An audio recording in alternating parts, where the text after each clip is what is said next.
C'est dans la soirée du jeudi que le verdict du procès en cassation de l'opposant sénégalais est tombé. En effet, la Cour suprême a confirmé la condamnation d'Ousmane Sonko à 6 mois de prison avec sursis pour diffamation.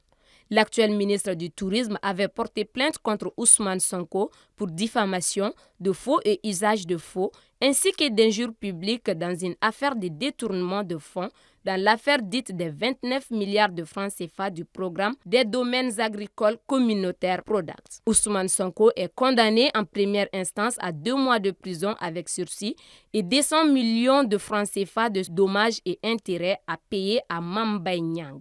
Le juge l'a relaxé pour les délits de faux et usage de faux, ainsi que d'injures publiques. Le ministre avait décidé de faire appel, tandis que l'opposant avait introduit un pourvoi en cassation. À moins d'un mois de l'élection présidentielle au Sénégal, la décision de la Cour suprême assombrit l'horizon présidentiel d'Ousmane Sonko. Cette décision est éliminatoire pour Ousmane Sonko, affirme Maître Koureyssi Ba, un des avocats de M. Sonko, commentant le verdict rendu en défaveur de son client. Si la décision n'était pas rendue aujourd'hui, rien ne pouvait empêcher Ousmane Sonko d'être candidat à l'élection présidentielle.